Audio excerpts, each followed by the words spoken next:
Assalamualaikum. Waalaikumsalam.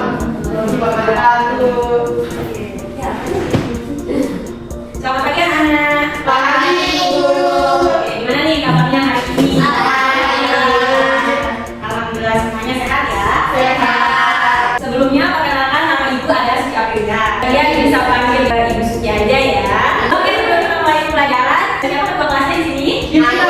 Oh, Ayu. Ayo Ayu dipimpin teman-temannya berdoa. Sebelum kita mulai pembelajaran pada pagi hari ini, marilah kita berdoa menurut agama terkait dengan masing-masing. Dalam hati mulai. Selesai. Oke, kelas ini siapa sama kelasnya? Sonia. Oh, Sonia. Pak, ada teman yang nggak masuk hari ini? Ada Ibu. Oh, coba nanti dicatat aja ya. Baik Ibu. Oke, sekarang keluarkan buku catatannya semuanya ya. Iya. Ya, Ibu. Keluarkan buku catatannya, ayo. Oke, minggu lalu kita sudah mempelajari tentang komponen-komponen yang ada di dalam ekosistem, yaitu ada komponen biotik dan juga komponen abiotik. Betul sekali. Nah, sekarang ada yang masih ingat nggak apa aja yang termasuk ke dalam komponen biotik dulu deh? Ada yang masih ingat nggak? Nanti kita hidup. Ya, contohnya ada apa aja? Tumbuhan. Ada apa lagi? Hewan. Ya, betul sekali. Nah, jadi komponen biotik itu adalah komponen yang meliputi semua jenis makhluk hidup, meliputi tumbuhan, ada hewan, dan juga ada dekomposer atau pengurang. Nah, sekarang ada yang masih ingat nggak nih apa aja yang termasuk ke dalam komponen abiotik? Coba Ayu deh. Ada air, udara, cahaya matahari. Ada kok. Betul sekali. Air, cahaya matahari, terus ada suhu, ada kelembapan, ada tanah, itu merupakan contoh dari komponen abiotik. Oke, setelah kemarin kita mempelajari komponen-komponen yang ada di dalam ekosistem, hari ini kita akan mempelajari interaksi-interaksi yang terjadi antara komponen biotik di dalam ekosistem. Oke, adapun tujuan pembelajaran kita pada pagi hari ini yaitu peserta didik dapat menganalisis jenis interaksi yang terjadi antara komponen biotik melalui pembagian materi dengan PowerPoint dan juga diskusi kelompok dengan tepat. Kita harus tahu dulu nih apa sih yang dimaksud dengan interaksi. Nah, interaksi itu adalah hubungan timbal balik atau hubungan yang saling mempengaruhi. Nah, jadi jika kita artikan interaksi antara komponen biotik adalah hubungan saling mempengaruhi atau hubungan timbal balik yang terjadi di antara makhluk hidup atau komponen biotik yang ada di ekosistem. Nah, ada pun jenis-jenis interaksi biotik yang ada di dalam ekosistem yaitu ada kompetisi, ada predasi, ada simbiosis. Nah, kita bahas satu-satu ya. Mulai dari kompetisi. Nah, coba ini minta tolong, coba Sonia aja deh baca slide-nya ya. Kompetisi merupakan jenis interaksi antar organisme yang saling bersaing untuk bertahan hidup. Misalnya, bersaing dalam mendapatkan makanan. Contoh kompetisi adalah persaingan dua harimau saat memperebutkan mangsanya. Jadi kompetisi itu adalah persaingan ya, entah itu dia bersaing memperebutkan makanan, memperebutkan wilayah kekuasaan, juga memperebutkan pasangan. Interaksi selanjutnya itu ada predasi. Coba ibu minta tolong Desi deh. Predasi merupakan jenis interaksi makan dan dimakan suatu spesies memangsa spesies yang lain. Organisme yang memakan disebut predator, sedangkan organisme yang dimakan disebut mangsa. Contoh predasi yaitu kucing memakan tikus. Oke, jadi predasi itu adalah peristiwa makan dan dimakan ya, yang mana yang makan itu disebut sebagai predator dan juga yang dimakan itu disebut sebagai mangsa. Betul. Nah, interaksi yang ketiga yaitu simbiosis. Simbiosis ini adalah interaksi atau hubungan yang sangat erat antara dua organisme berbeda yang hidup berdampingan. Nah, simbiosis ini dibagi menjadi simbiosis mutualisme, ada komensalisme, ada parasitisme, dan juga ada amensalisme. Oke, yang pertama itu ada simbiosis mutualisme. Ibu minta tolong coba Egi buat baca slide ini. Baik, simbiosis mutualisme jadi jika dua spesies hidup bersama dan saling mengumpulkan satu sama lain. Contohnya itu simbiosis mutualisme yaitu interaksi antara lebah dan bunga. Jadi simbiosis mutualisme itu di mana dua pihak itu diuntungkan. Di sini contohnya adalah interaksi antara lebah dan juga bunga. Yang mana bunga itu dibantu oleh lebah untuk menyebarkan serbuk sari dan juga lebah itu memperoleh makanan berupa nektar. Oke, selanjutnya adalah simbiosis komensalisme. Coba ibu minta tolong kita dan buat baca.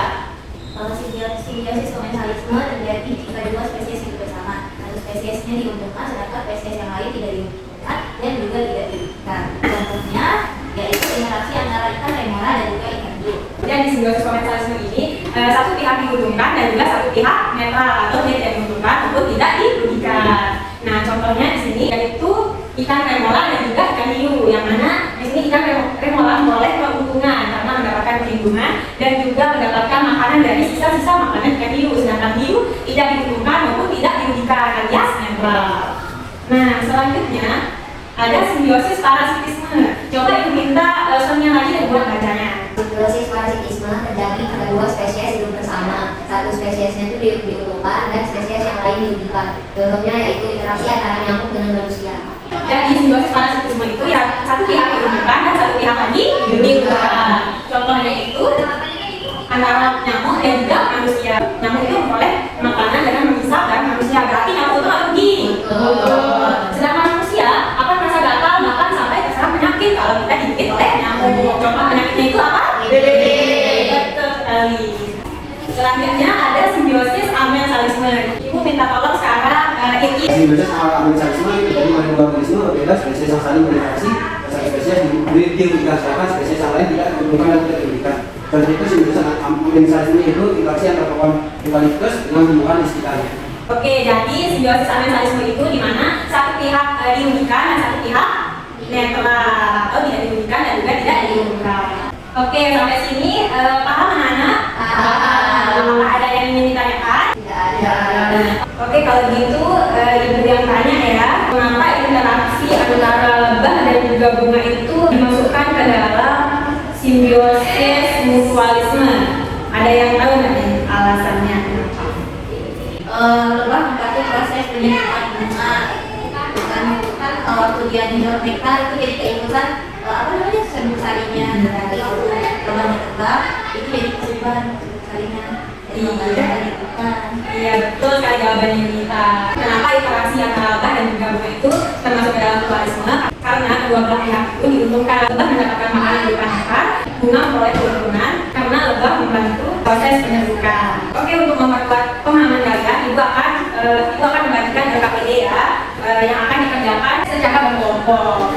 Ibu langsung bagi aja ya. Ini kelompok 1, kelompok 2, kelompok 3, dan kelompok 4. Oke, perhatian sebentar dulu ya. Jadi di RKPD ini kita disuruh mencocokkan ya antara interaksi yang terjadi dan juga contohnya. Apakah ada yang ingin ditanyakan mengenai RKPD-nya? Oke, kalau itu sama mengerjakan ya anak-anak. Ibu kasih waktu 2 menit aja. Gampang kok itu soalnya.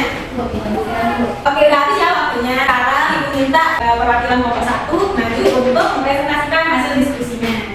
Ayo, perwakilan kelompok 1. Ya Bu. Baik, saya di sini akan mempresentasikan hasil kelompok saya, yaitu kelompok 1. Jadi gambar yang pertama itu, yang gambar harimau itu dia predasi. Nah terus kalau yang gambar bunga sama buku itu simbiosis mutualisme. Nah kalau gambar bunga beruang ini tuh dia kompetisi. Terus kalau yang terakhir gambar kuku di rambut ini dia tuh simbiosis parasitisme. Oke, jadi benar sekali ya. Di gambar 1 ini yaitu gambar harimau yang lagi makan rusa itu ya, itu termasuk ke dalam predasi atau peristiwa makan dan dimakan. Lalu yang gambar kedua itu ada gambar apa itu sebenarnya? Bunga dan buku. Nah, oke, simbiosis mutualisme betul ya, karena kedua belah pihak diuntungkan. Nah, gambar yang ketiga itu ada perkelahian nih antara dua beruang nih. Ini termasuk ke dalam contoh yang mana sebenarnya? Kompetisi. Iya, betul sekali, kompetisi ya atau persaingan. Nah, di gambar terakhir ini ada gambar kutu di rambut manusia ya. Ini termasuk ke dalam simbiosis parasitisme, yaitu satu pihak untung dan juga satu pihak lainnya rugi. Oke, mari kita beri tepuk tangan dulu untuk kelompok 1. Terima kasih ya kelompok 1. Oke, sekarang siapa nih yang mau menyimpulkan pembelajaran kita pada pagi hari ini?